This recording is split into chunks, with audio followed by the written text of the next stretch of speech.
Hello, beautiful soul. I'm Aurora, and welcome to Twin Flame Journey, a space where we explore the deeper meaning behind soul connections, divine timing, and the path that leads two hearts back to union. If you've been feeling the signs, you're in the right place. What if his silence after deep intimacy is not emptiness, but emotional shock? What if the moment he pulls back is the very moment he realizes how deeply he has been changed? After deep intimacy, a man does not always become clearer right away. Sometimes he becomes quieter, more inward, more conflicted, because what was awakened in closeness does not disappear in silence. It grows there, it echoes there, it confronts him there. And the truth is, what he feels in silence after deep intimacy may be far deeper than most people ever imagine. Chapter 1. Why silence after intimacy feels so confusing. Silence after deep intimacy can feel louder than words. That is what makes it so painful. One moment, everything feels open, warm, real. There is closeness, softness, emotional exposure. Maybe even the sense that something sacred has just been shared. The walls seem lower. The energy feels honest. The connection feels alive in a way that is difficult to explain, but impossible to ignore. Then suddenly there is silence. And that silence can feel unbearable. Because how can someone be so close one moment and so quiet the next? How can deep intimacy lead to distance instead of clarity? How can something that felt so mutual suddenly become so hard to read? This is where the confusion begins.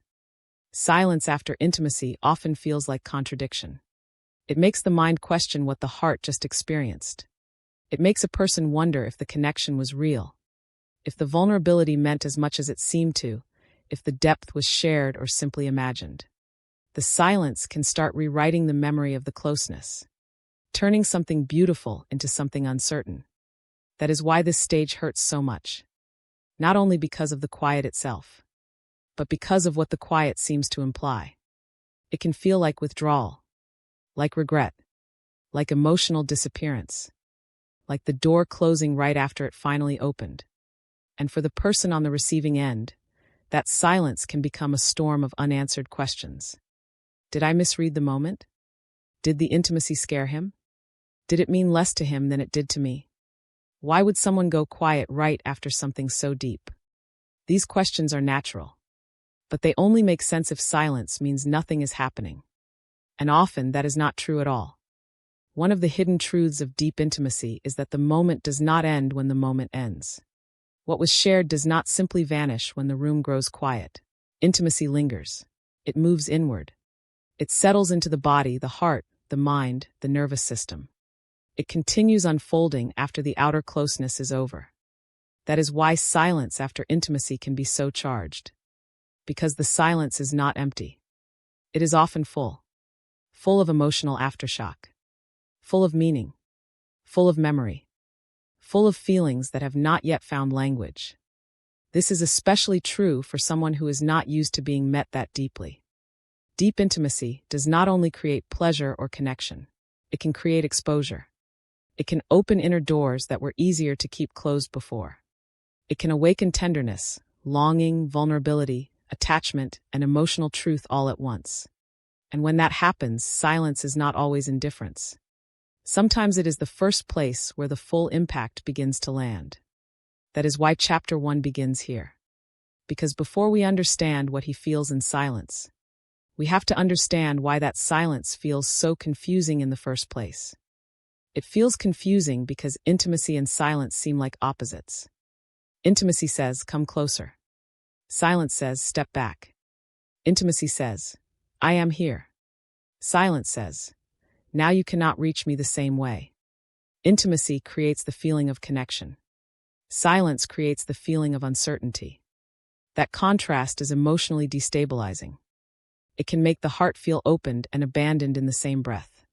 It can make something beautiful suddenly feel fragile. It can make a person question whether closeness was ever safe to trust. And yet, the contradiction is often part of the deeper psychology. Because what intimacy awakens, silence exposes. That is the hidden pattern. In closeness, a person may be fully present in the feeling. In silence, they are left alone with what that feeling means. And meaning is often where the real emotional work begins.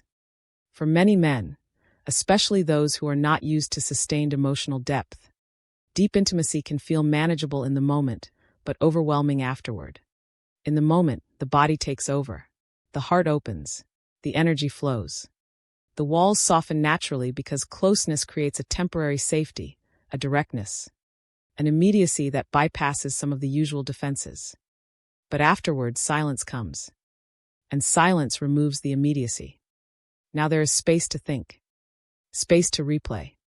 Space to feel the emotional significance more clearly. Space to realize that something inside him has been moved more deeply than expected. That is when confusion often begins, not because the intimacy was false, but because it was real enough to follow him into the silence. This is what makes the quiet so mysterious. Outwardly, nothing may be happening. Inwardly, everything may be moving. He may be replaying the moment. He may be feeling tenderness he did not expect. He may be realizing how deeply he was seen. He may be struggling with the fact that the intimacy awakened more than desire. But because all of that is internal, what the other person sees is only the silence. And silence, without understanding, almost always gets interpreted in the most painful way. As rejection. As disinterest. As emotional retreat. Sometimes silence is that, but not always. Sometimes silence is a man standing alone with feelings he cannot yet organize. That is what makes it so confusing. The silence can look simple on the outside while being emotionally dense on the inside. It may not be empty.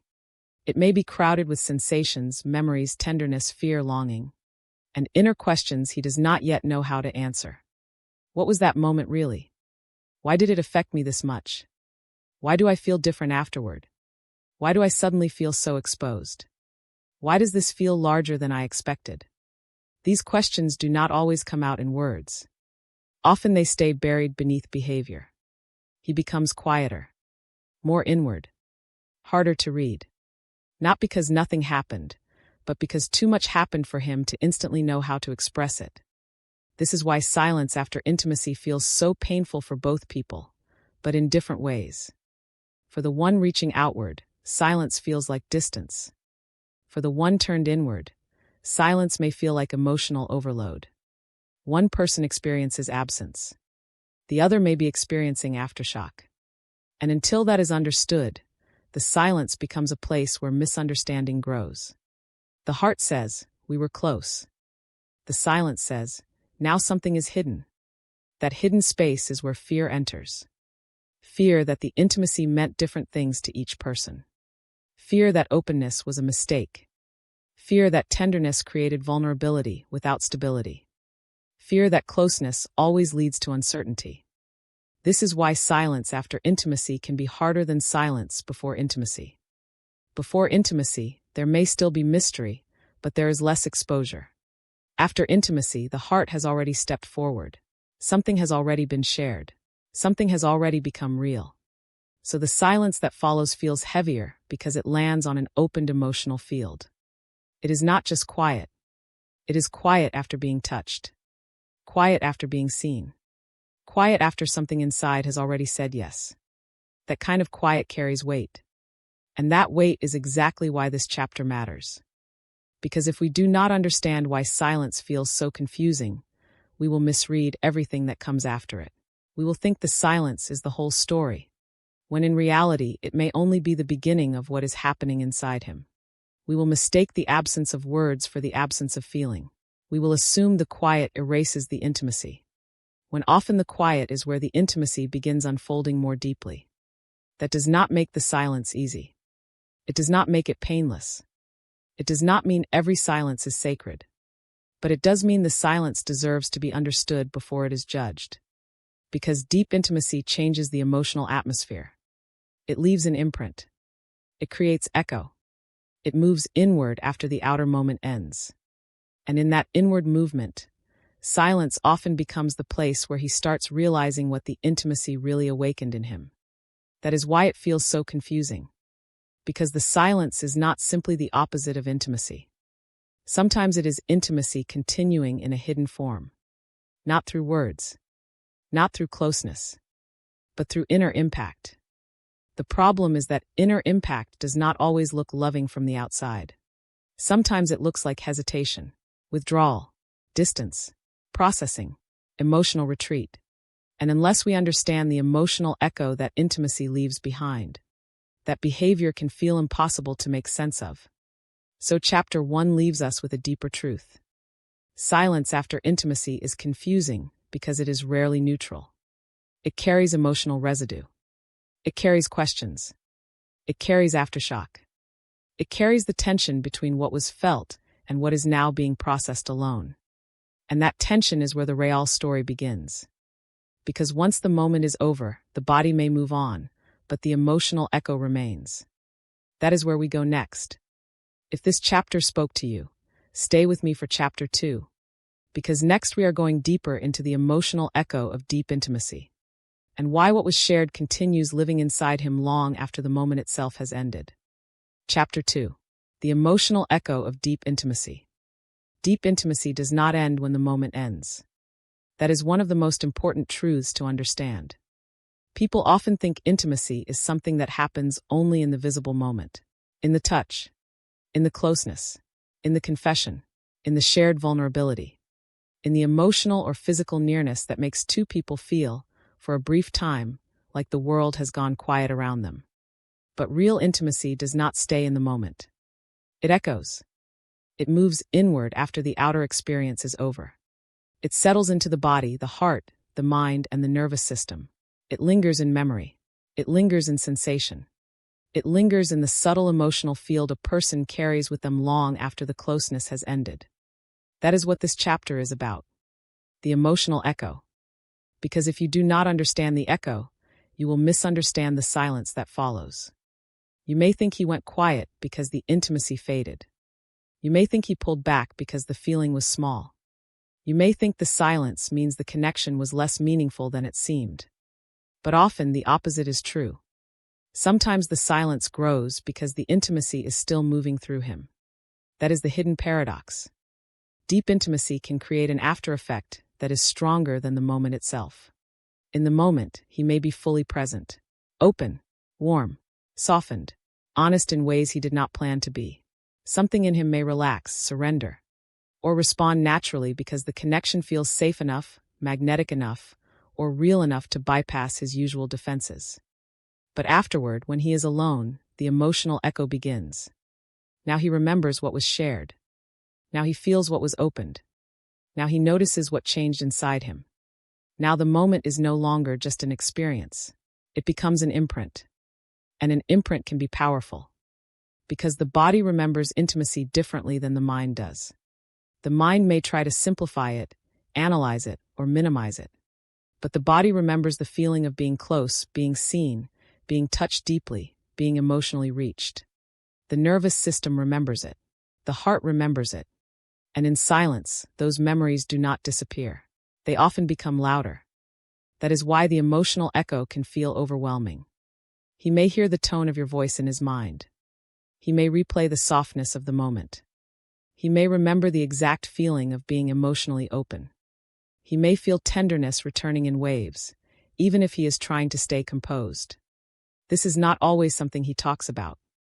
In fact, many men do not. Especially if they are not used to naming inner emotional processes.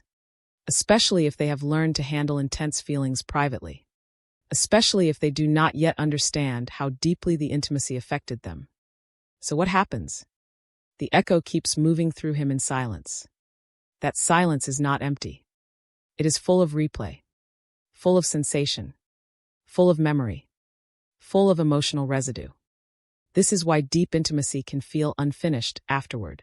Not because something went wrong, but because the heart is still processing what the moment awakened. The visible moment may be over, but the inner experience is still unfolding. That unfolding can be beautiful, but it can also be unsettling, because the emotional echo does not only bring back closeness, it brings back meaning, and meaning is harder to ignore. A man may be able to move through a surface interaction without much internal consequence. But deep intimacy is different. It creates a private aftermath, a hidden continuation. He may walk away physically, but inwardly the experience is still happening, still expanding. still showing him something about himself that he may not have been prepared to meet. Why did that feel so deep? Why do I keep thinking about it? Why does the memory still feel alive in me? Why do I feel changed by something that is technically already over? These are the kinds of questions the emotional echo creates. And if he does not know how to hold those questions, silence becomes his container. That is why the echo matters so much. Because the echo is often where desire becomes tenderness, where tenderness becomes vulnerability, where vulnerability becomes fear, where fear becomes confusion, and where confusion becomes distance if he does not have the capacity to stay present with everything the intimacy awakened. This is not because intimacy was false. It is because intimacy was deep enough to keep working on him afterward. That is the real power of emotional echo. It does not ask permission. It does not care whether he wanted to stay untouched. It simply remains. It remains in the quiet moments. It remains when the distractions stop. It remains when he lies down at night. It remains when something small reminds him of the closeness, and suddenly the whole emotional field returns. This can be especially intense when the intimacy carried more than physical connection. When it included emotional exposure, trust, soul recognition, feeling deeply seen, or the sense that something sacred passed between two people. In those cases, the echo is rarely just about pleasure. It is about impact. The impact of being met. The impact of being softened. The impact of feeling emotionally visible. The impact of realizing that a moment did not just happen to him, it entered him.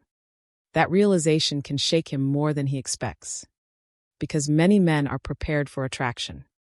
They are not always prepared for imprint. Attraction can feel manageable. Imprint feels personal. Imprint says, this stayed with me. This changed something in me. This reached beneath the surface. This is not gone just because the moment passed. That is what makes the echo so emotionally powerful. It tells the truth after the body has left the room. It reveals whether the intimacy was shallow or deep. If it was shallow, it fades quickly. If it was deep, it lingers. It continues speaking through memory, tenderness, ache, longing, confusion, and inner movement. It keeps returning because some part of him has not finished meeting what was awakened. And often, the return is involuntary. He may not want to feel it again, but he does. He may want to stay logical, but the memory softens him anyway. He may want to move on quickly, but the emotional field remains active. This is why the silence after intimacy can feel so loaded. Because he is not only dealing with absence, he is dealing with presence in another form. The presence of what the moment left behind inside him. That presence can create longing. Not always obvious longing. Sometimes quiet longing. Private longing. Longing he barely admits to himself. He may miss the warmth. Miss the openness. Miss the feeling of being allowed to soften. Miss the closeness more than he expected. And yet, because that longing is mixed with vulnerability, he may not respond by moving closer. He may respond by becoming more inward, more reflective, more guarded, more silent. Not because the longing is not there, but because it is there strongly enough to unsettle him. This is what makes emotional echo so misunderstood. People often assume that if someone misses the intimacy, they will naturally become more expressive. But that is not always how it works. Sometimes the deeper the echo, the more it confronts unresolved parts of him. It may awaken need, attachment, tenderness, emotional dependency fears, the ache of being moved, the fear of wanting more, the fear of losing what already mattered, the fear of no longer being in control of his own emotional distance. So the echo does not just bring sweetness. It brings exposure. And exposure changes the tone of the silence. Now the silence is not only reflective. It is emotionally charged. Now he is not just remembering. He is reacting to what the remembering awakens. That is when the emotional echo begins shaping behavior. He may go quiet because the replay is intense. He may become harder to read because the feelings are still moving. He may seem distant because he is trying to contain an inner field he does not yet know how to express cleanly. This is why Chapter 2 matters. Because it reveals that silence is often not the absence of intimacy, but the continuation of intimacy in hidden form. The moment may be over outwardly, but inwardly it is still living inside him. Still asking questions. Still opening emotional layers. Still proving that something meaningful happened. And that proof can be hard to carry. Especially for someone used to staying controlled. Especially for someone who is not emotionally fluent. Especially for someone who did not expect one moment of closeness to leave such a lasting inner trace. This is why the emotional echo can feel like both gift and burden. A gift because it shows the moment was real. A burden because real moments change people. And change is not always easy to accept in silence. Because silence gives the echo room. Room to deepen. Room to become personal. Room to reveal what was awakened underneath the surface. The deeper the intimacy, the deeper the echo tends to go. Not only into memory, but into self-perception. He may begin seeing himself differently after the experience. More tender than he thought. More affected than he expected. More emotionally reachable than the identity he usually lives through would prefer. That can be humbling.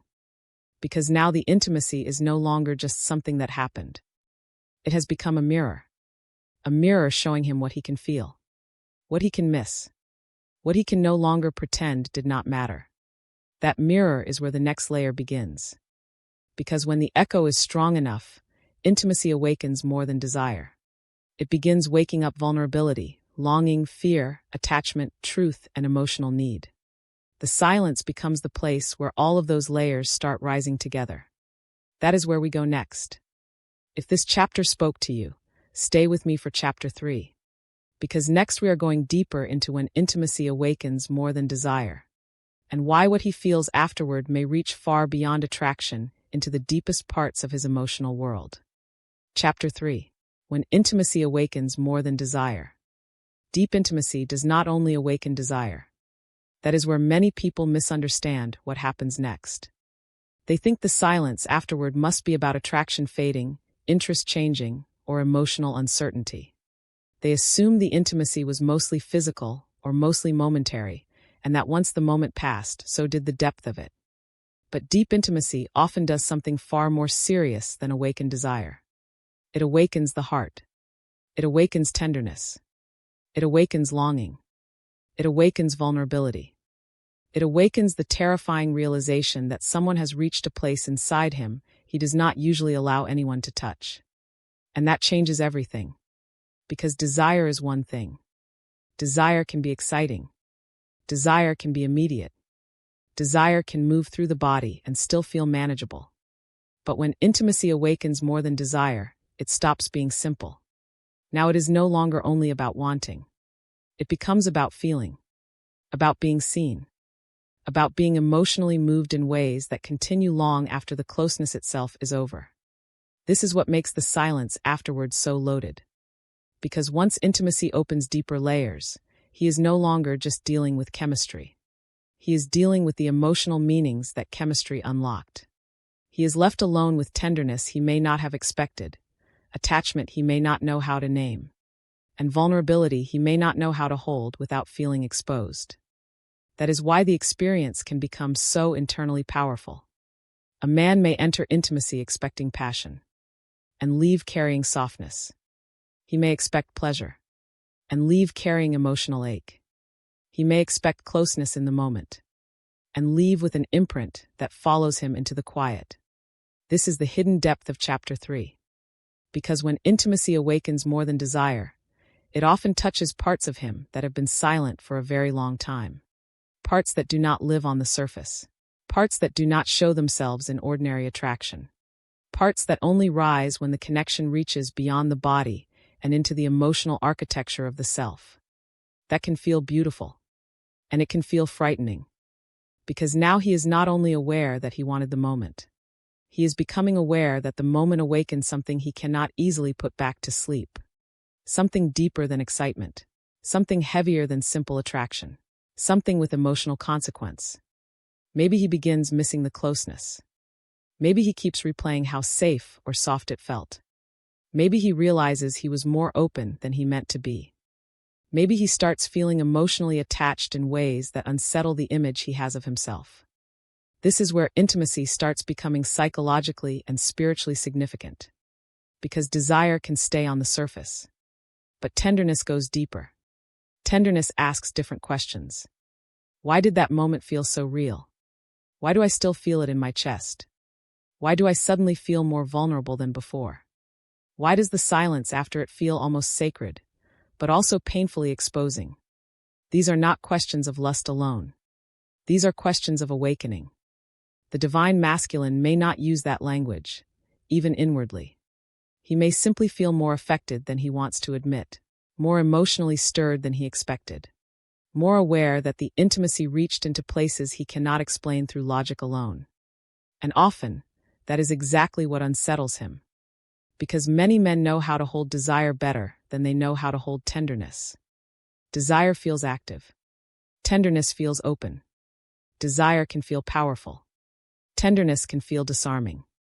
Desire may fit into the masculine identity he understands. Tenderness may challenge it.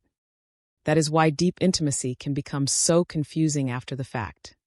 He may know he wanted the closeness, but now he has to face what the closeness awakened. The softness, the emotional exposure, the possibility that someone now matters more deeply than he intended. The possibility that what happened was not just physical or emotional, but transformative. And transformation is where fear often enters. Because once intimacy awakens more than desire, he can no longer reduce the experience to something simple.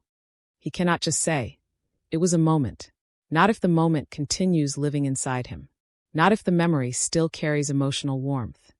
Not if the silence afterward is filled with tenderness, replay, ache, and inner movement. That is when the moment stops being an event. It becomes an opening into what he feels, an opening into what he fears, an opening into what he may secretly long for, but does not yet know how to sustain. This can be especially intense if the intimacy made him feel truly seen. Because being seen after deep intimacy is not the same as being desired. Being desired can feel affirming. Being seen can feel almost unbearable if he is not used to emotional transparency. It means someone touched the real him, not only the outer role he plays. Someone reached beneath control, beneath performance, beneath the usual masculine structure. And once that happens, silence becomes more than quiet. It becomes exposure. He may start realizing how much he opened, how much he revealed without words, how much of his inner world was touched. That can make him go inward very quickly. Not because he regrets the intimacy, but because the intimacy now carries emotional depth he was not prepared to carry so consciously. This is one of the most painful contradictions of all. The very thing that made the moment meaningful may also make the silence afterward more difficult. The deeper the intimacy, the more it can awaken parts of him that feel both deeply alive and deeply vulnerable. He may feel grateful and frightened, drawn and cautious, warm inside the memory, but tense inside the implications. What does it mean that this affected me so much? What does it mean that I still feel it afterward? What does it mean that desire became something softer, deeper, almost impossible to dismiss? These are the questions tenderness brings. And tenderness is often where the real emotional truth begins. Because desire can come and go. But tenderness lingers. Tenderness wants to stay near the memory. It wants to protect what was felt. It wants to return to the place where the heart softened. That lingering quality can feel dangerous to someone who is used to emotional control. Because now intimacy is no longer something he experienced and left behind. It is something that stayed with him. Something that asks for more honesty. Something that makes emotional distance feel less natural than before. This is where deep intimacy often awakens longing too.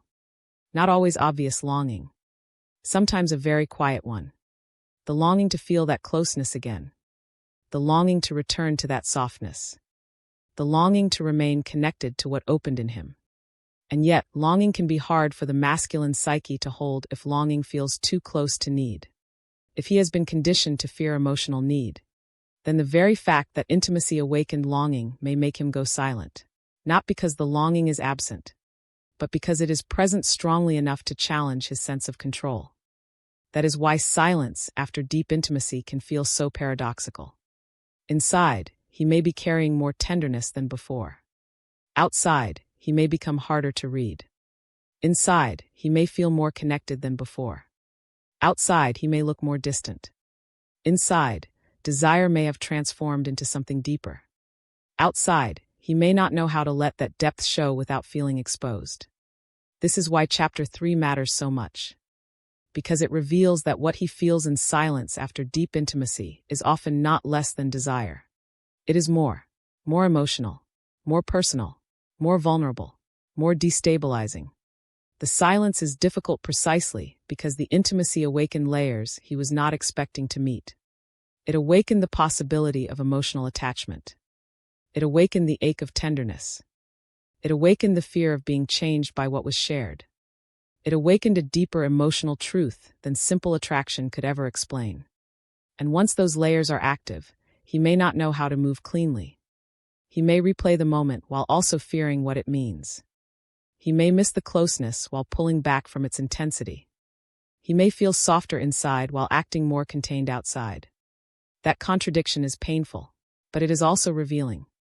Because it shows that intimacy did not remain at the level of desire. It entered the level of impact, the level where the heart is no longer untouched. The level where silence becomes emotionally significant because it is carrying more than memory. It is carrying awakening. And awakening is rarely neat. It opens the body, then the heart. It opens desire, then tenderness. It opens closeness, then vulnerability. It opens one moment, then leaves a man alone with all the deeper meanings still unfolding inside him. This is why deep intimacy can feel so powerful afterward. Not because the moment itself lasted forever, but because what it awakened keeps living. And once it keeps living, the next layer appears. Because when intimacy awakens more than desire, many men go quiet not because they are less affected, but because they are more affected than they know how to process. That is where we go next. If this chapter spoke to you, stay with me for Chapter 4. Because next we are going deeper into why he may go quiet after feeling so much, and why silence is often the first language of emotional overwhelm after deep intimacy. Chapter 4. Why he may go quiet after feeling so much. Sometimes he goes quiet not because the moment meant little, but because it meant too much. That is one of the hardest truths to accept after deep intimacy. From the outside, silence can feel cold. It can feel like distance. It can feel like emotional absence right when the connection seemed most alive. But inwardly, silence is often not absence at all. It can be overload. That is what this chapter is about. Because after deep intimacy, a man may not immediately become clearer. He may become quieter, more inward, more difficult to read. Not because he has stopped feeling, but because he is suddenly carrying more feeling than he knows how to organize. This is where many people misread the silence. They assume if he cared deeply, he would naturally speak more, reach more, clarify more. But emotional reality does not always move that way. Some people express intensity through closeness. Others respond to intensity by going inward, by processing privately, by trying to regain inner balance before they know how to face what was awakened. And for many men, silence becomes that private space. Not because silence solves anything, but because silence feels safer than immediate exposure. Think about what deep intimacy can do all at once. It can awaken desire, tenderness, attachment, longing, emotional softness, fear of loss, fear of need, the unsettling realization that someone now matters more deeply than expected. That is a lot for one nervous system to hold, especially if he is not used to emotional depth arriving all at once. So after the moment passes, he may go quiet. Not because nothing is moving, but because everything is moving. He may be replaying the closeness, feeling the tenderness, noticing the vulnerability, questioning why it reached him so deeply, trying to understand why the aftereffect feels bigger than the moment itself. That inner movement can be overwhelming, because intimacy is easier to feel in the moment than to explain afterward. In the moment, the body knows what to do. The heart opens. The energy flows. There is warmth, directness, immediacy. But afterwards, silence arrives. And silence leaves him alone with the meaning of what was shared. That meaning can hit hard. Now he is no longer just in the experience. He is reflecting on it, and reflection changes everything. He starts realizing how much he opened, how much he felt, how much emotional ground shifted under him, how much the intimacy may have touched parts of him he usually keeps protected. That is when quietness becomes a form of containment. He may not know how to say, "I feel softer than I expected." He may not know how to say, "This affected me more deeply than I am comfortable admitting." He may not know how to say, "I feel close to you, and that closeness is waking up things I do not yet know how to hold." So instead, he says less. This is not always emotional maturity, but it is often emotional protection. Because when a man feels too much too quickly, silence can feel like the only place where he can stay in contact with himself without being forced into immediate response. It gives him space to process without having to perform understanding before understanding has actually arrived. That does not make the silence painless for the other person, but it does make it psychologically meaningful. Silence may be the first language of emotional overwhelm, and overwhelm is rarely graceful. It does not always look dramatic. Sometimes it looks composed. Sometimes it looks like withdrawal. Sometimes it looks like a man becoming harder to reach just when the connection seemed to deepen. Why? Because emotional intensity can make him feel exposed in ways he did not expect. After deep intimacy, he may suddenly become aware of how much power the moment has over his inner world. He may notice that he keeps thinking about it, feeling it, missing it, replaying it, and that awareness can create a private panic. Why is this still in me? Why am I still feeling it? Why do I suddenly feel more vulnerable than before? Why does the silence feel full instead of empty? These are not easy questions for someone used to emotional self-control, especially if part of his identity depends on staying composed, unaffected, or internally organized. Deep intimacy disrupts that organization. It opens emotional layers that do not fit neatly into logic. And once those layers are open, silence can become the only place where he feels he has enough room to encounter them without being seen too clearly in the process. This is why he may go quiet after feeling so much. Not because the tenderness disappeared, but because it stayed. Not because the intimacy meant less, but because it meant enough to create inner consequence. That consequence may include longing. And longing is difficult for many men to hold openly. Longing can feel passive, exposed, dependent. It reveals that the moment did not simply happen and pass, but left something unfinished inside him. It reveals that he wants more than he may know how to ask for. It reveals that the silence is not neutral. It is charged with desire, memory, and emotional ache that can make him pull inward even more. Because now he is not just processing what happened. He is processing what he wants, what he miss, what he fear. And those things are rarely simple after deep intimacy. He may want closeness and fear it at the same time. Miss the softness and distrust how much he misses it. Feel connected and become cautious because connection now feels more real than before. This is where silence becomes complicated. It is not just quiet. It is a holding place for contradiction. One part of him wants to move toward what was shared. Another part wants to slow everything down before it gets any deeper. One part of him feels warmed by the intimacy. Another part feels shaken by how deeply it entered him. One part of him secretly wants reassurance. Another part fears looking too emotionally affected. That contradiction creates inward pressure. And pressure often moves people into retreat. Not always permanent retreat. Sometimes temporary retreat. A pause.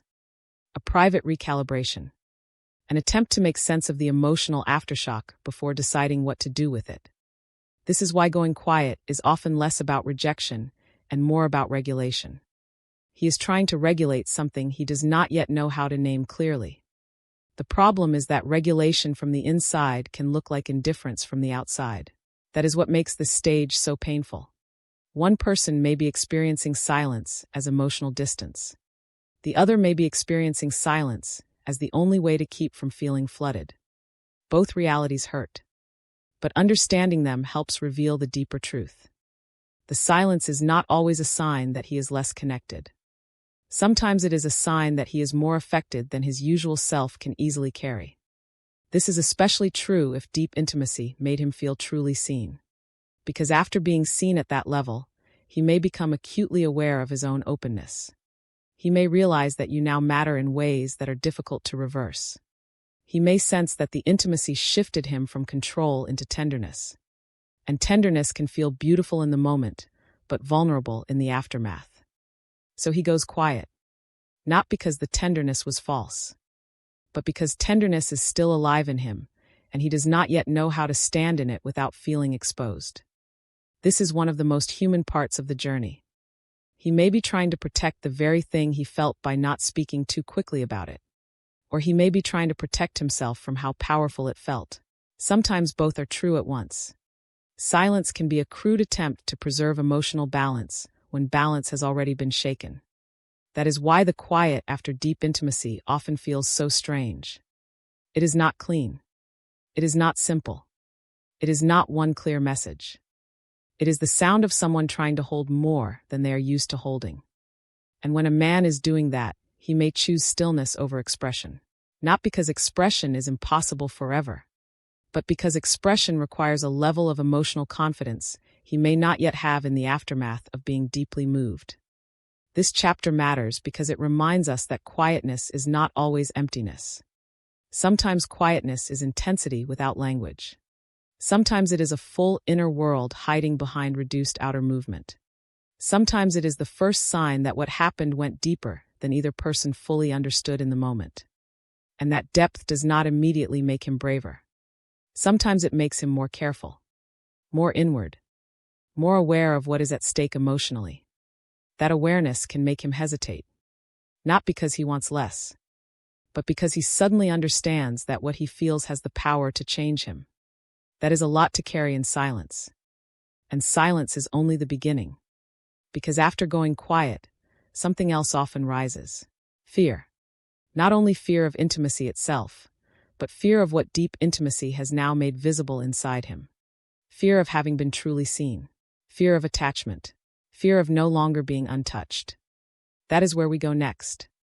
If this chapter spoke to you, stay with me for chapter 5. Because next we are going deeper into the fear that rises after being truly seen, and why deep intimacy can make a man feel emotionally visible in ways that silence alone cannot hide. Chapter 5. The fear that rises after being truly seen. There is a kind of fear that does not appear before deep intimacy. It appears after. Not before he opens. Not before he softens. Not before the moment where something real is shared. It rises after he has been seen.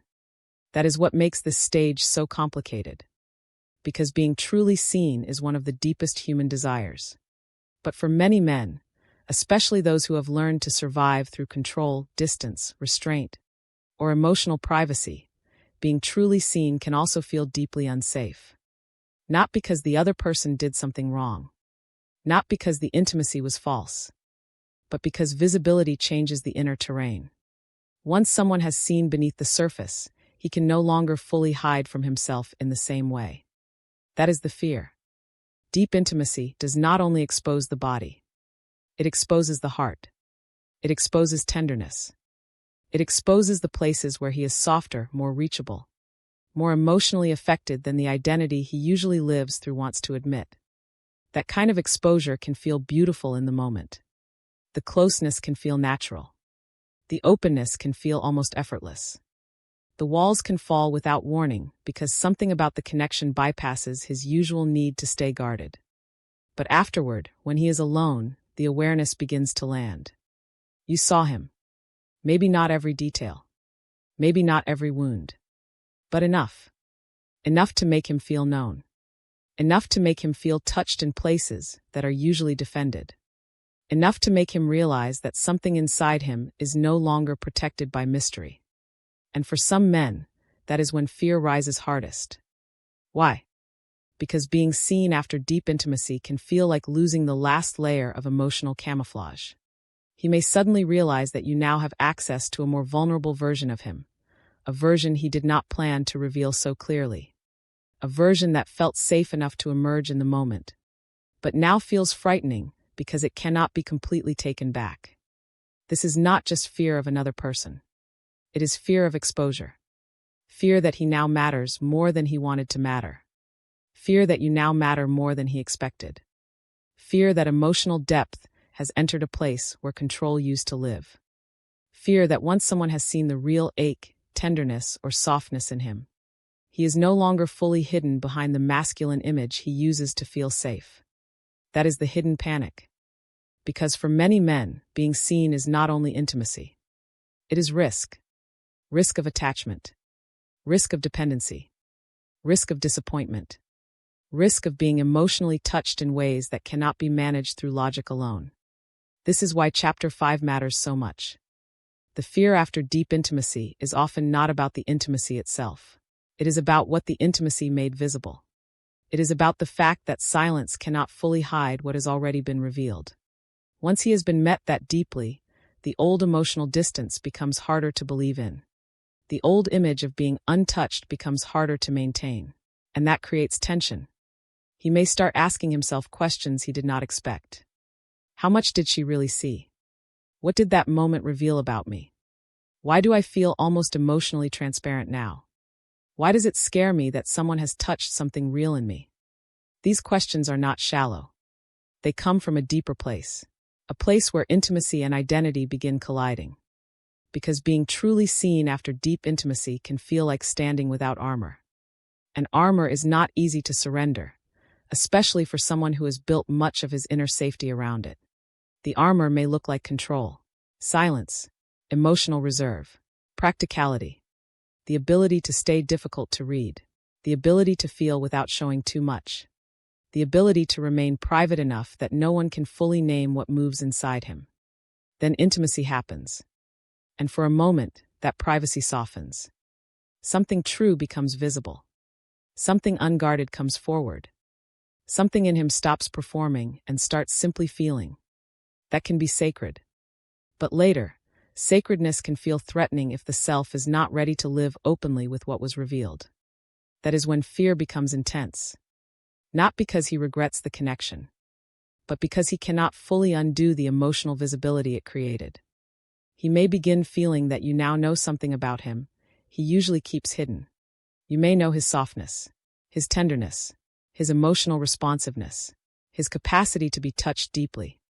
And while that knowledge may have come through closeness, trust, and warmth, it can still activate fear because visibility makes him vulnerable to consequence. If I have been seen, I can be hurt. If I have been seen, I can be missed. If I have been seen, I can no longer pretend I feel less than I do. If I have been seen, then I cannot fully retreat into the old emotional story of being unaffected. That is the inner shift. Being seen changes the lies he can tell himself. He can no longer fully say it was casual. He can no longer fully say it meant nothing. He can no longer fully say he stayed protected. Because intimacy revealed that he did not. This is why fear can rise immediately after a deep, beautiful moment. The beauty of the moment does not erase the vulnerability it creates. In fact, sometimes the more beautiful the intimacy was, the more deeply it unsettles him afterward. Because now he has something to lose. Now he has something to protect. Now he has an emotional truth he cannot comfortably reduce. And that truth may be simple. I opened. I felt. I was seen. And now I am afraid of what that means. This fear often hides beneath behavior that looks distant. He may become quieter, more careful, more inward, more emotionally restrained. Not because he wants to erase the intimacy, but because the intimacy has made him feel visible. And visibility feels dangerous when the heart is not fully trained to trust what comes after openness. This is especially true if being seen has not always felt safe in his life. Maybe being emotionally visible once led to shame. Maybe tenderness was ignored. Maybe vulnerability was misunderstood. Maybe he learned that the less people knew, the safer he stayed.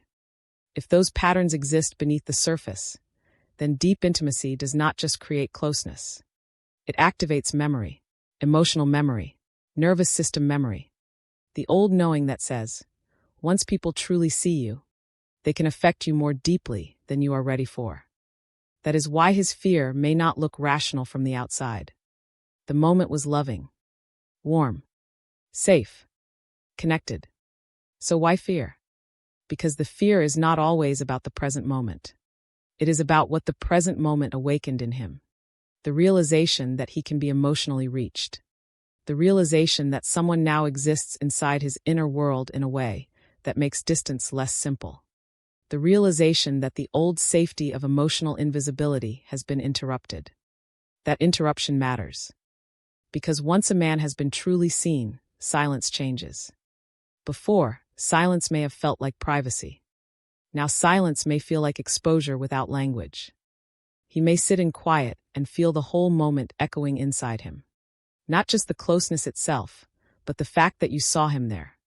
That you witnessed a version of him that was not fully filtered, not fully armored, not fully controlled. That can bring up a very specific kind of fear. The fear of no longer being able to hide behind who he thought he was. This is where intimacy becomes transformational. Because being seen after deep intimacy often creates a crisis of identity. The man who thought he was self-contained now sees that he is more emotionally alive than he believed. The man who thought he could remain detached now feels how deeply connection has entered him. The man who thought he could control what intimacy means now realizes the moment has its own power. That can make him pull back. Not because the truth is gone, but because the truth is too present. He may need to recover his sense of self, or what he thinks is his sense of self. He may need to figure out whether he can hold being seen without collapsing into fear. He may need to decide whether intimacy makes him weaker, or whether it is actually showing him a deeper kind of masculine strength than he has ever been taught to trust. That is the deeper work of this chapter. The fear that rises after being truly seen is not a small fear. It is existential. It asks, can I live as the man who was revealed in that moment? Can I tolerate that someone has touched the real me? Can I stay open to what this means without running back into silence as my only protection? These are not easy questions. And that is why silence becomes so emotionally dense after deep intimacy. He is not just dealing with memory. He is dealing with visibility. With the fact that something inside him has become emotionally illuminated. An illumination is hard to carry when you have spent years being safer in shadow. Still, this fear is not meaningless. It reveals something important. You do not fear being truly seen by what does not matter. You do not go quiet after visibility unless visibility touched something real. You do not feel exposed unless something in you actually opened. That is why the fear itself can be evidence of depth. Not proof of maturity. Not proof that everything will unfold clearly.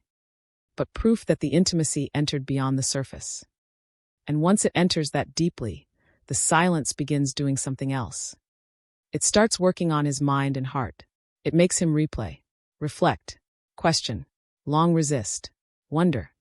It becomes the private room where everything that was awakened starts moving through him in ways he does not fully understand yet. That is where we go next. If this chapter spoke to you, stay with me for chapter 6.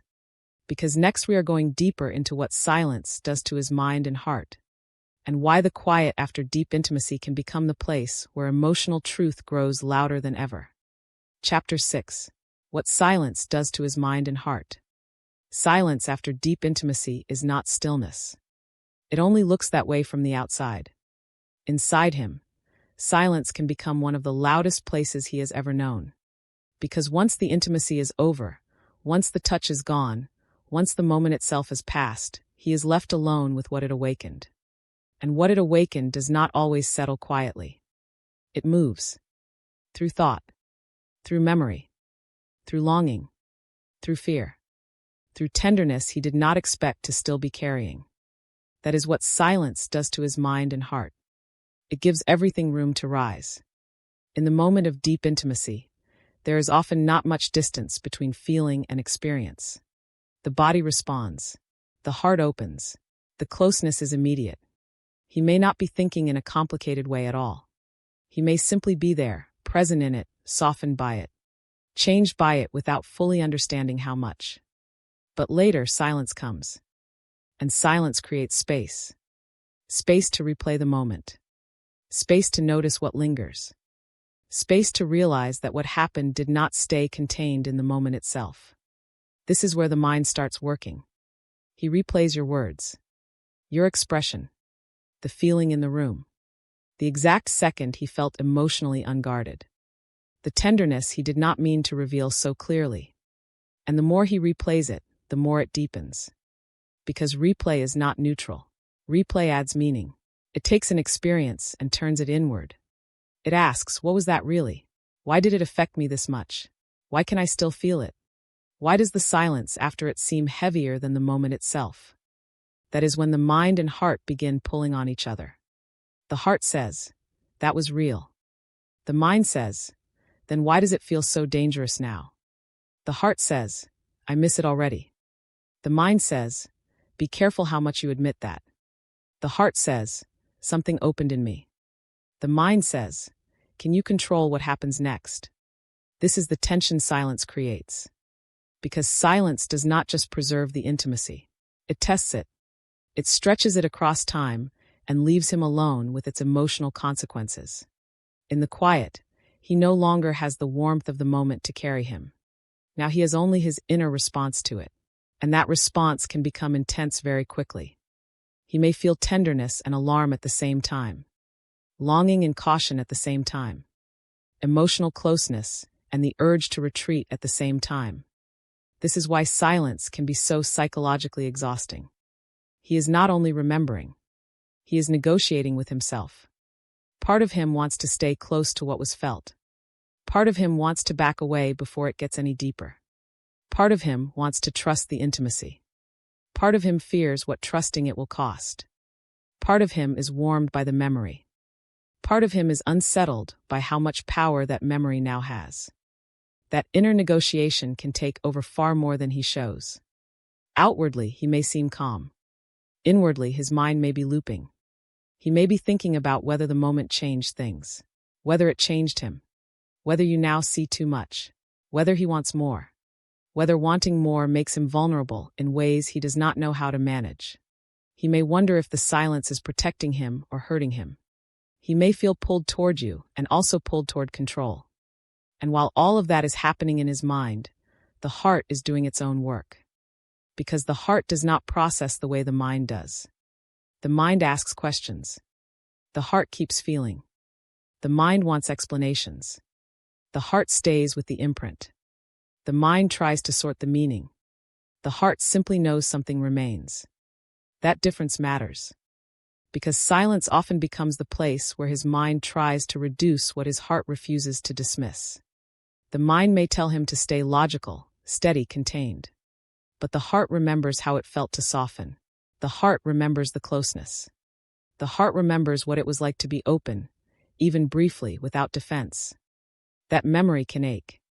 Not always dramatically. Sometimes quietly. Sometimes like a low emotional hum beneath everything else.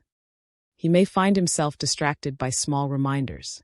A phrase, a place, a tone of voice, a subtle feeling in his chest he cannot explain. The heart keeps sending signals that something meaningful happened, even if the mind is not ready to fully agree. This is why silence after deep intimacy can make him feel emotionally divided. He is not only trying to understand the moment. He is trying to survive its afterlife inside him. And sometimes that afterlife is full of contradiction. He may want reassurance but not want to ask for it. He may crave closeness but fear needing it. He may feel emotionally reached but still try to act unaffected. This split can make the silence feel heavier over time, not lighter. Because the more he feels and does not express, the more pressure builds internally. The thoughts loop. The emotions deepen. The questions become harder to quiet. Silence starts turning into a mirror, reflecting back to him everything that deep intimacy uncovered. His softness, his fear, his longing, his emotional responsiveness, his inability to pretend the moment meant nothing. That can make him go even quieter. Not because the feelings are gone, but because they are growing more real. And when feelings become more real than he is ready to manage openly, silence becomes a kind of emotional chamber. Everything echoes harder there. Every memory feels more vivid. Every question feels more personal. Every tenderness feels more exposing. This is why what silence does to his mind and heart is not simple. It does not just give him time. It gives him confrontation. Confrontation with what he wants. Confrontation with what he fears. Confrontation with how much the intimacy changed his internal world. Maybe before that moment, he could still live in ambiguity. But after deep intimacy, the silence often strips away some of that distance. He knows more now. He feels more now. And because he feels more, his inner world becomes harder to ignore. That can create a quiet emotional crisis. Not a dramatic one everyone can see, but a private one. A crisis of meaning. A crisis of vulnerability. A crisis of self-image. Because now he has to face the possibility that he is not as untouched as he thought. That he is capable of deeper tenderness than he usually allows. That one moment of intimacy reached beyond desire and into something that continues living in him even when he says nothing. That realization can change a man slowly. It can make him more reflective, more cautious, more aware of emotional stakes. It can also make him long for what he is afraid to name. That is one of the most painful parts of silence. The mind may tell him to keep distance, but the heart may secretly want return. Return to the closeness. Return to the safety of that moment. Return to the version of himself that felt open instead of defended. But because that return would require more honesty, more visibility, more emotional risk, he may remain in silence longer than he wants to. Not because the desire to reconnect is absent, but because reconnecting would force him to face how much the intimacy already matters. That is why silence is not indifference. Not always. Sometimes silence is a man sitting in the middle of longing and fear with no easy language for either. Sometimes it is a heart trying to move closer while the mind keeps pulling it back into caution. Sometimes it is a private battle between what he now knows emotionally and what he still believes he must control. This chapter matters because it reveals that silence affects him too. It works on him, shapes him, presses on him. It does not simply create distance from you. It often creates deeper contact with himself. And that contact can be uncomfortable because it shows him truths he can no longer fully escape. The truth that he felt deeply. The truth that he was seen. The truth that he wants more than he can easily admit. The truth that the intimacy left a living imprint on both his mind and heart.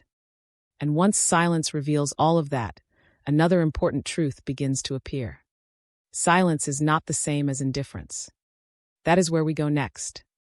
If this chapter spoke to you, stay with me for chapter 7.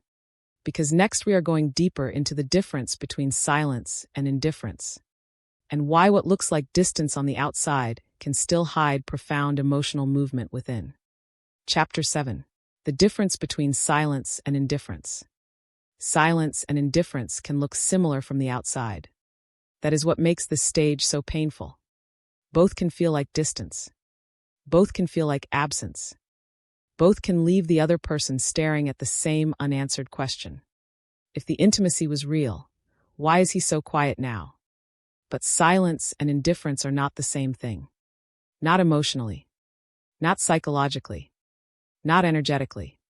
And if you do not understand the difference, you may read the quiet only through the lens of loss, when in reality the quiet may be hiding a level of inner movement that the outer behavior does not know how to show yet. That is what this chapter is about. Because after deep intimacy, silence is often mistaken for not caring, for fading interest, for emotional retreat that proves the moment meant less than it seemed. And yes, sometimes silence can come from disinterest.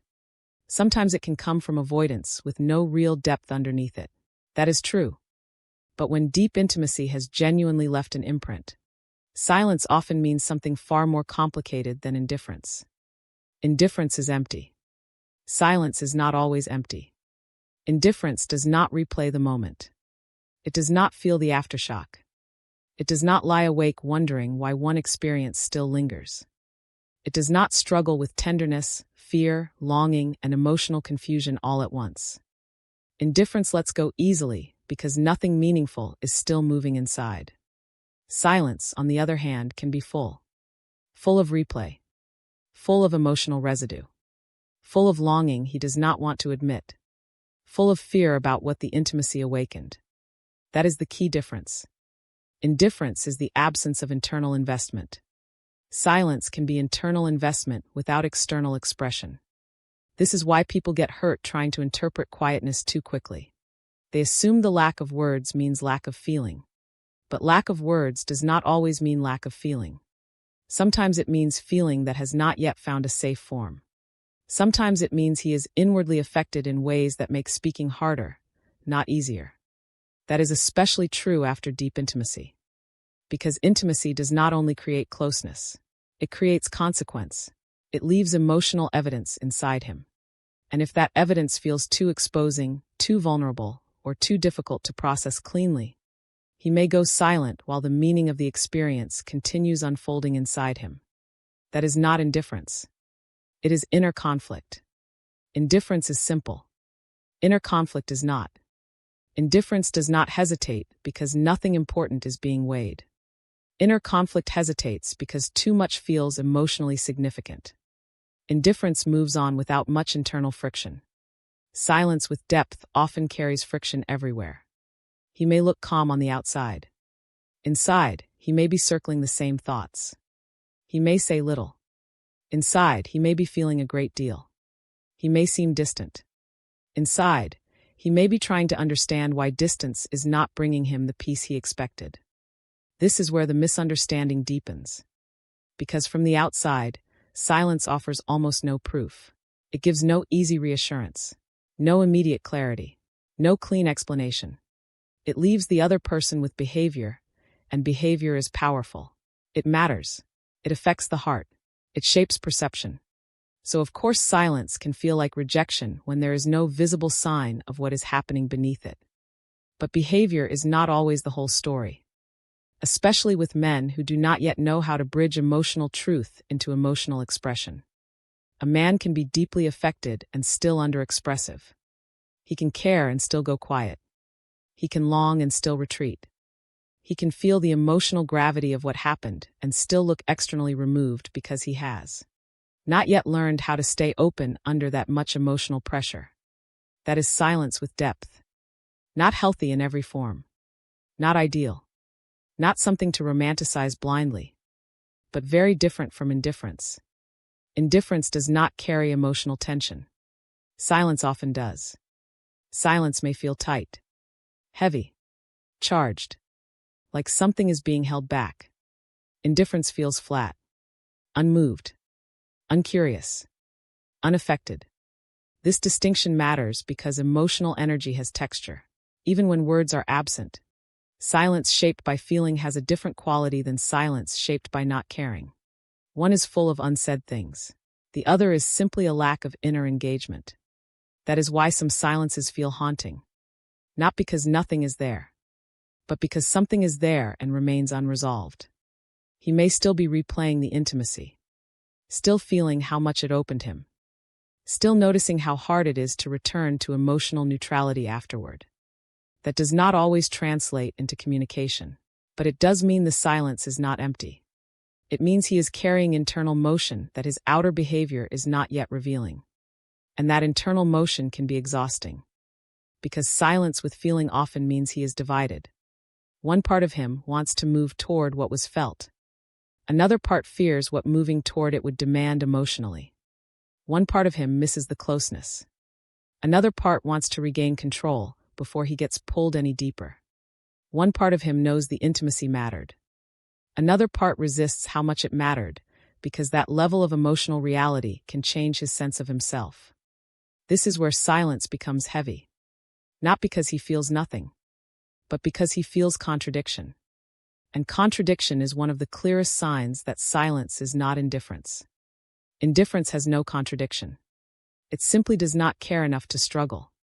Silence after deep intimacy often struggles precisely because something meaningful happened. Something in him was touched. Something in him softened. Something in him became emotionally visible. And now he is trying to carry all of that without fully knowing how to let it show. That is not emptiness. That is overload with restraint.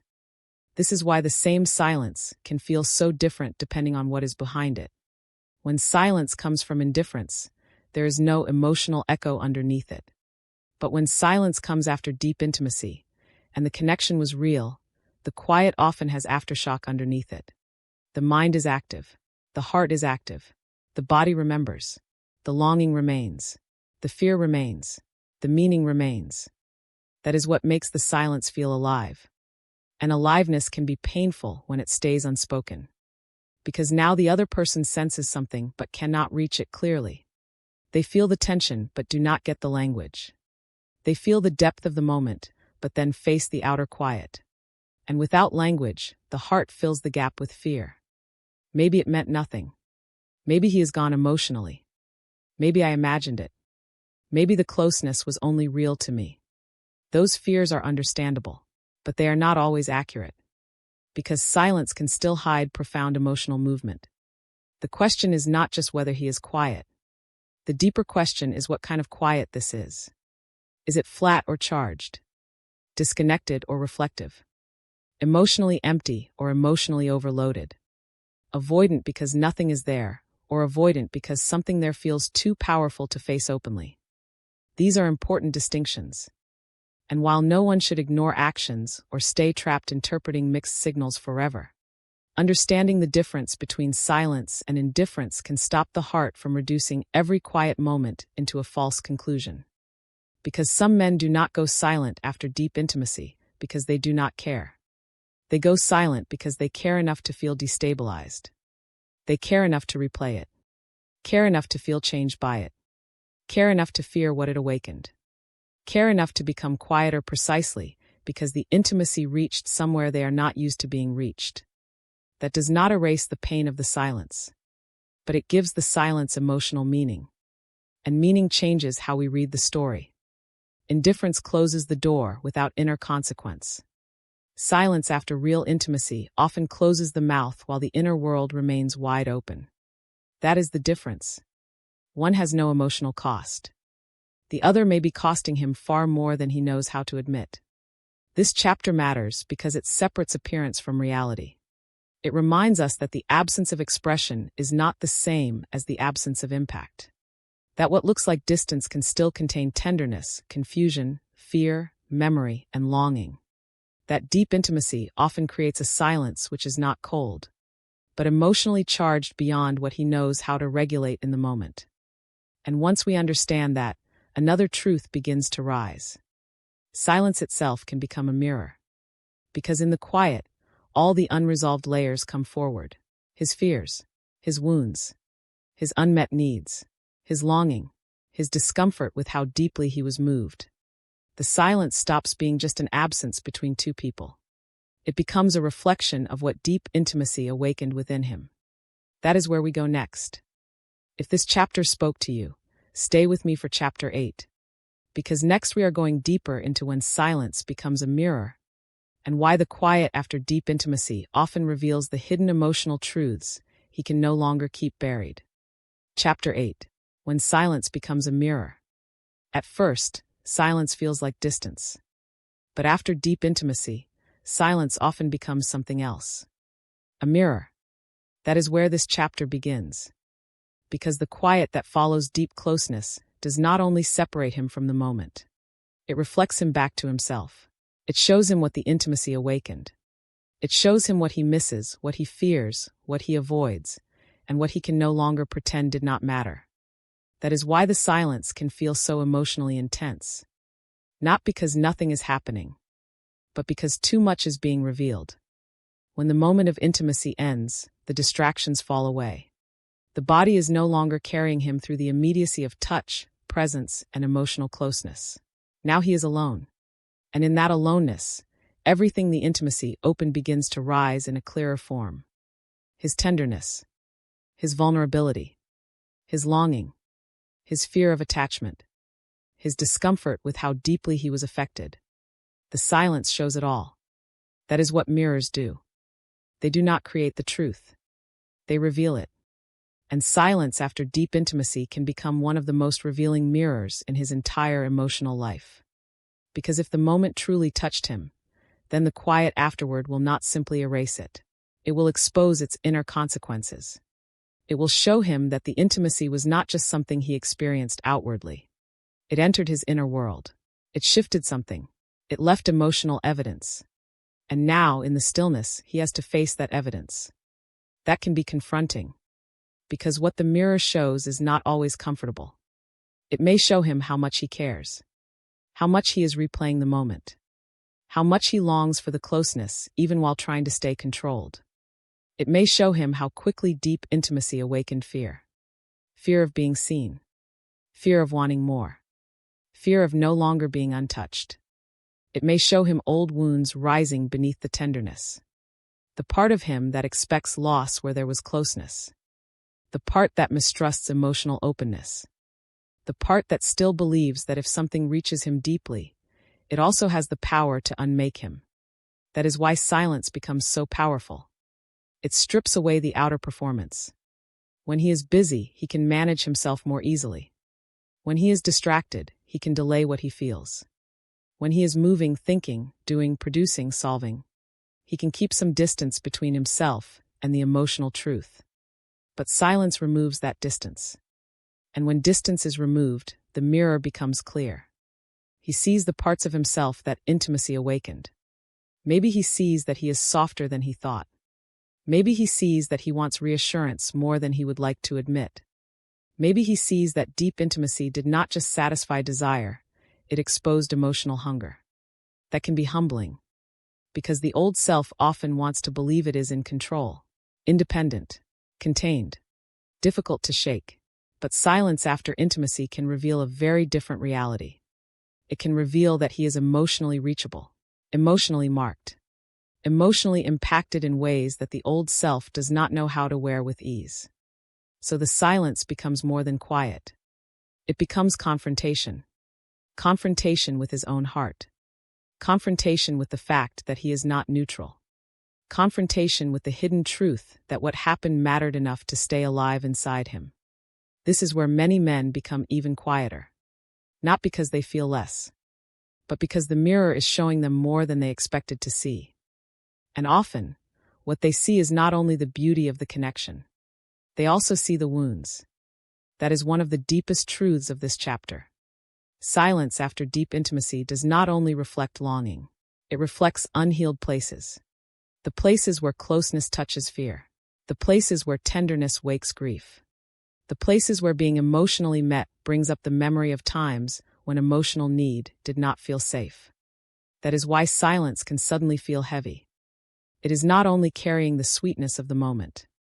It is carrying the pain beneath the defenses. The mirror may show him how much he fears being dependent on a feeling, how much he distrusts his own softness, how much he has built identity around not needing too much, how much he still equates emotional openness with vulnerability in the most frightening sense. Those truths may have been hidden before intimacy. But deep closeness has a way of pulling hidden things into the light. And once they are in the light, silence makes them impossible to fully avoid. This is why the mirror effect can be so destabilizing. Because now he is not just sitting with memory. He is sitting with himself. With the version of himself that appeared in the intimacy.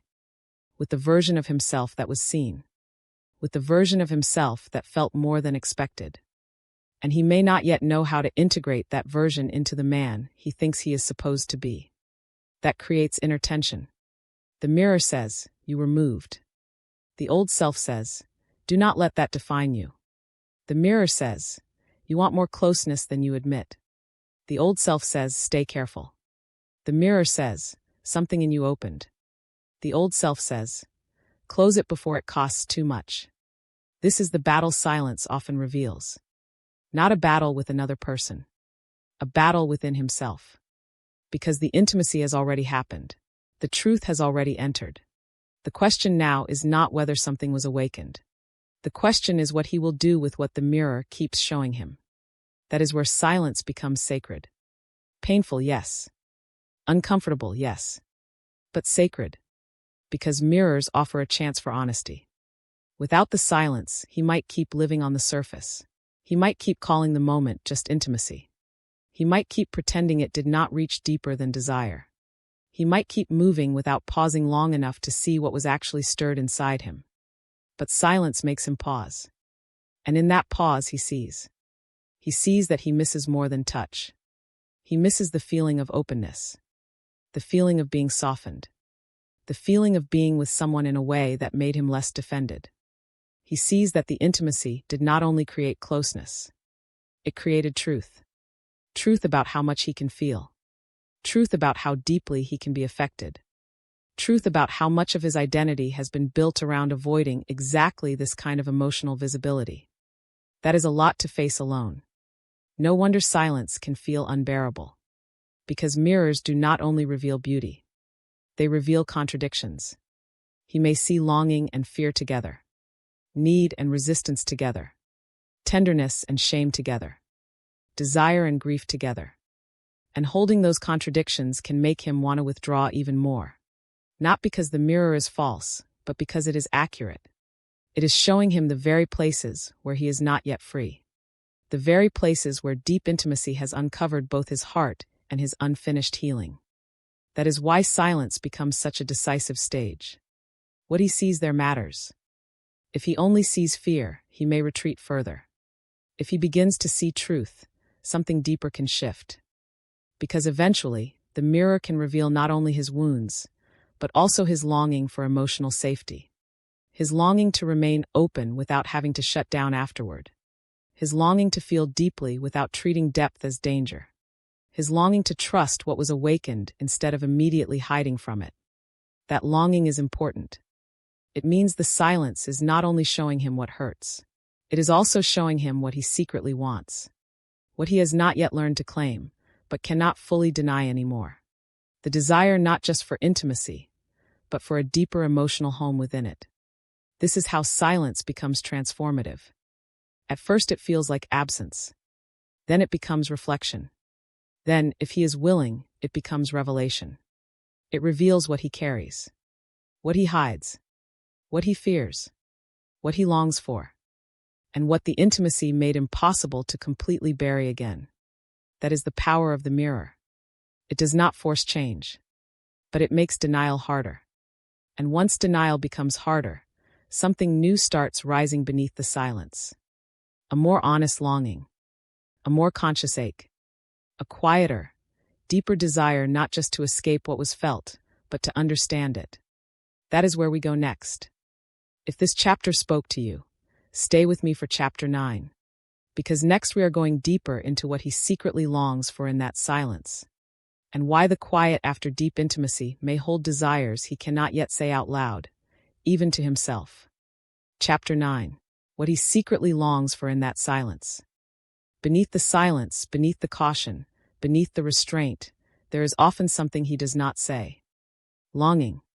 Not always loud longing. Not always obvious longing. Not the kind that immediately becomes words, action, or confession.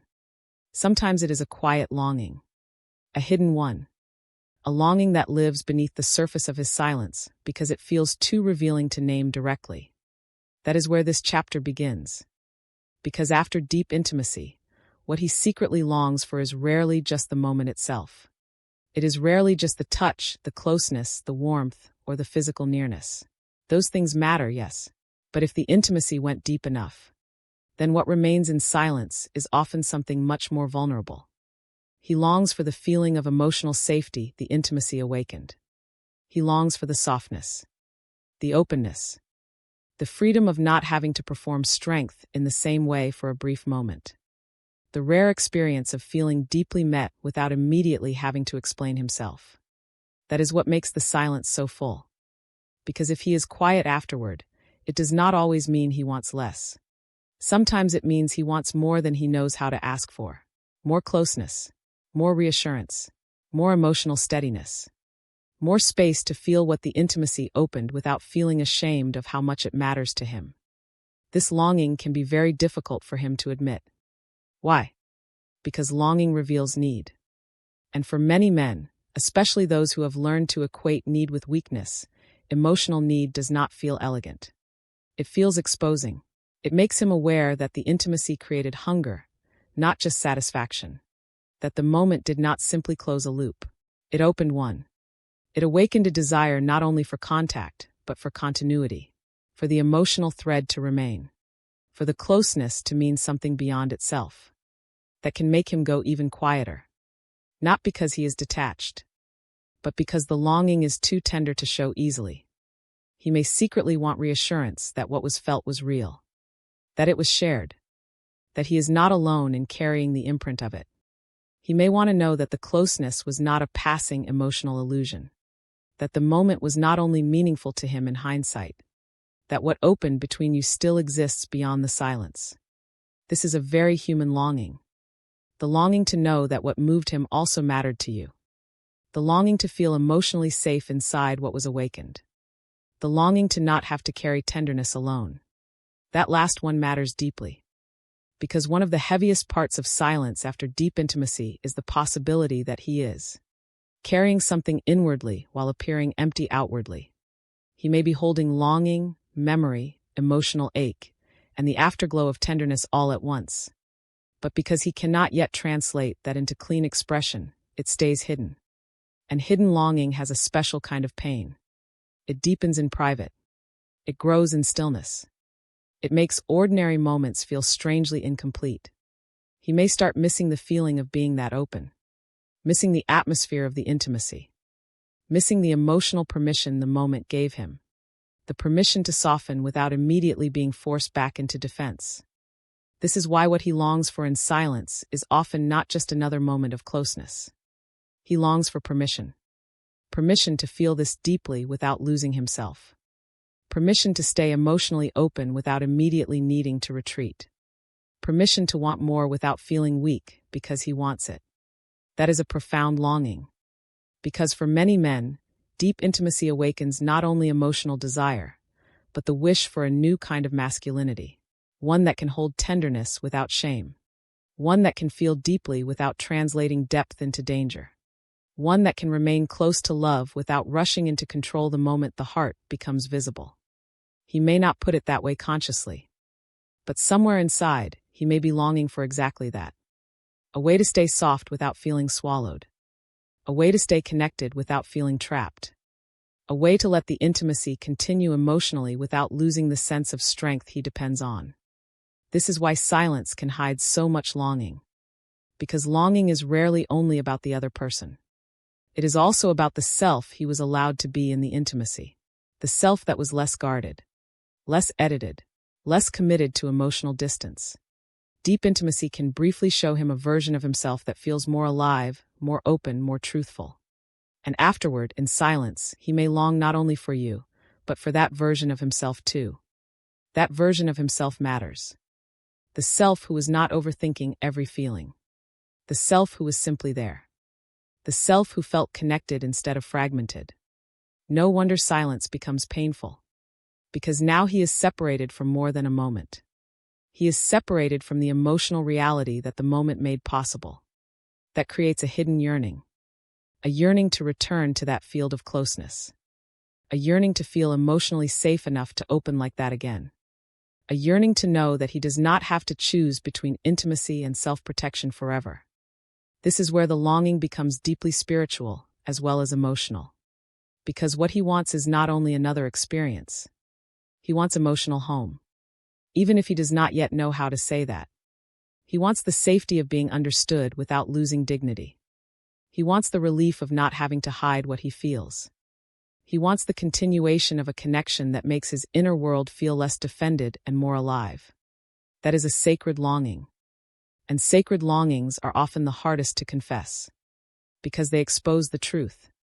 The truth that the intimacy mattered enough to awaken desire for something deeper than desire itself. The truth that he is not as emotionally self-contained as he may have believed. The truth that the silence is not empty, but full of things he wishes he could express without fear. This can create a strange contradiction in him. He may want reassurance but not know how to ask for it. He may want closeness but hesitate to move toward it. He may want continuity but fear what continuity would require emotionally. That is why what he secretly longs for often remains secret. Not because it is small, but because it is vulnerable. Longing makes him visible to himself. It shows him what he miss, what he crave, what he hopes for beneath the silence. And hope after deep intimacy can feel risky. Because hope means he is no longer neutral. Hope means he is invested. Hope means the intimacy did not only affect him for a moment, It created an emotional future in him, even if he is not ready to speak that future aloud. This is where the silence becomes especially intense. Because now he is not only holding memory and fear. He is holding possibility. The possibility that he wants something real. The possibility that the connection opened a need for deeper emotional truth. The possibility that what happened between you is not just intense, but meaningful enough to awaken a longing he cannot dismiss. That longing can make the silence ache. He may find himself wanting signs. Small reassurance. A sense that the connection still breathes. A quiet reminder that what happened was not lost in the silence. He may not say this, but inwardly it can matter tremendously. Because reassurance after deep intimacy is not always about ego. Sometimes it is about emotional grounding. It helps him feel that the world did not close the moment the intimacy ended. It helps him feel that the tenderness he is carrying has somewhere to land, somewhere to belong, somewhere to continue breathing instead of being locked away in private confusion. That is often what he secretly longs for most. Not just more intimacy, but emotional steadiness around intimacy. A place where closeness does not instantly turn into uncertainty. A place where being moved does not automatically become something to hide. A place where what he felt can remain real without forcing him into silence as his only coping mechanism. This longing is powerful because it reveals the deeper truth of the chapter. He does not only long for the person. He longs for the emotional reality the person awakened in him. And once that reality is awakened, it becomes difficult to fully go back. He may try to act normal, controlled, quiet, unaffected, but longing keeps leaking through the cracks, through the replay, through the memory, through the ache, through the way silence itself begins to feel like a room too small for everything he now carries. This is why Chapter 9 matters. Because it reminds us that silence is not always the opposite of desire. Sometimes it is desire deepening into something more vulnerable, into tenderness, hope, emotional hunger, and the wish for a kind of closeness that does not end the moment words disappear. What he secretly longs for in that silence may be the very thing he least knows how to ask for. Emotional safety, continuity, reassurance, and permission to remain open to what was awakened. And when longing reaches that level, silence itself starts taking on sacred meaning. Because the silence is no longer only about fear. It is also about readiness. Readiness slowly forming. Readiness to stop reducing deep intimacy to a moment. Readiness to see that what followed was not emptiness, but revelation. Readiness to understand that silence after deep intimacy may not be the end of connection, but the beginning of deeper emotional truth. That is where we go next. If this chapter spoke to you, stay with me for Chapter 10. Because next we are entering the sacred meaning of silence after deep intimacy, and why what looks like distance on the outside may actually be the beginning of something much deeper unfolding within. Chapter 10. The sacred meaning of silence after deep intimacy. In the end, silence after deep intimacy is not always what it seems. It is not always rejection. It is not always regret. It is not always emptiness. Sometimes, silence is where the truth becomes impossible to ignore. That is the sacred meaning of this final chapter. Because after deep intimacy, something changes, not only in the connection, but in the inner world of the man who has been touched more deeply than he expected. The moment may end outwardly, but inwardly it continues. The body remembers. The heart remembers. The soul remembers. And what begins unfolding in silence is often far greater than words could have carried in the moment itself. This is why the quiet can feel so heavy. Silence is where memory turns into meaning. Silence is where desire becomes tenderness. Silence is where tenderness becomes vulnerability. Silence is where vulnerability forces a man to face the truth of what the intimacy awakened in him. And truth is not always loud. Sometimes it comes quietly. Sometimes it comes through replay, through ache, through longing, through the strange inability to return fully to the self he was before that moment happened. That is what makes the silence sacred. It is not simply the absence of sound. It is the place where emotional reality grows stronger than performance. It is the place where the outer world gets quiet enough for the inner world to speak. It is the place where he can no longer hide from how deeply he was affected, how much was revealed, and how much of himself was touched beneath the surface. This is not always easy, because what silence reveals can be confronting. It may reveal that he cares more than he wanted to admit. It may reveal that he misses more than just the physical closeness. It may reveal that what happened awakened emotional need, tenderness, and a longing for deeper safety. It may reveal that deep intimacy did not simply satisfy desire, it changed the emotional atmosphere inside him. That can frighten him. But fear does not make the truth less real. It often confirms how real the truth has become. Because men do not become inwardly shaken by what means nothing. They do not carry emotional aftershock from what left no imprint. They do not wrestle with silence after deep intimacy unless something inside them is still moving, still processing, still awakening. That is why the silence should not always be read only as distance. Sometimes it is emotional consequence. Sometimes it is inner confrontation. Sometimes it is the soul trying to understand what the heart has already felt. This does not mean silence is easy to live through. It is not. Silence can hurt. It can confuse. It can make the heart question what it knew in the moment of closeness. It can make tenderness feel exposed and unprotected. It can leave one person reaching outward while the other turns inward. But even in that pain, there can still be meaning. Because silence after deep intimacy often marks the threshold between a moment and a transformation. It marks the point where the connection stops being only an experience and starts becoming a truth that lives inside him. A truth about what he feels, what he fears, what he longs for, what kind of emotional depth he has now been introduced to, whether he is fully ready for it or not. That is why silence can be sacred. Not because it is comfortable. Not because it should be romanticized without discernment. But because it can reveal what words cannot. It reveals what he carries in private. What the intimacy opened. What the old self can no longer dismiss. What the heart is still trying to hold in the dark. And eventually that matters. Because the soul does not keep bringing truth to the surface for no reason. If deep intimacy has left him quieter, more inward, more emotionally stirred, that often means something in him has already crossed a threshold. He may not know how to name it yet. He may not know how to live it yet. But he is no longer untouched. That is the deeper message of this journey. Silence after deep intimacy is not always the end of connection. Sometimes it is the beginning of emotional truth. Sometimes it is the first sign that what was shared went deeper than either person fully understood in the moment. Sometimes it is the hidden place where the heart begins admitting what the mouth is not ready to say.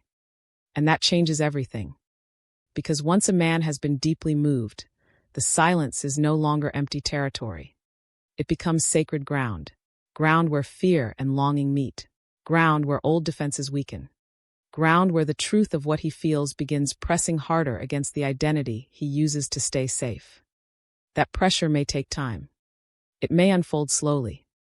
It may move through confusion, distance, hesitation, and inner conflict. But sacred things are not always immediate. They are often deep. So if you are watching this and you have ever been wounded by silence after deep intimacy, remember this. Silence is not always proof that nothing was real. Sometimes silence is what happens when something was real enough to change him. And if he is in that silence now, he may be facing more than absence. He may be facing himself. His tenderness, his fear, his longing, his emotional truth. The version of him that came alive in intimacy and does not know how to disappear again. That is why this chapter ends with hope. Because deep intimacy that leaves silence behind is not always lost. Sometimes it is still unfolding where no one can yet see it. Sometimes what looks like distance is actually the soul learning the weight of what the heart has already touched. Sometimes the quiet is the place where the old self begins to lose its power, and something more honest begins to rise. So let this be the truth you carry forward. If intimacy was deep enough to awaken his heart, then silence may be the place where that awakening begins to speak. If intimacy was real enough to touch his soul, then the quiet may not erase it. It may deepen it. And if what was shared was sacred, then even silence can become part of the unfolding. Because some truths do not arrive through noise. They arrive through what lingers. They arrive through what remains in the quiet. They arrive through what he cannot stop feeling even when he says nothing. That is the sacred meaning of silence after deep intimacy. Not emptiness. Not always ending. But revelation. If this message spoke to your heart, write in the comments. Silence still carries feeling. Like this video, subscribe to the channel, and share it with someone who needs this reminder today. Because sometimes the deepest emotional truths are not spoken first. Sometimes they are felt in silence. Thank you for spending this moment with me. If this message resonated with your soul, remember to subscribe and continue this journey with us here on Twin Flame Journey. And always remember, what is meant for your soul will always find its way back to you. Until next time, beautiful soul, trust the journey.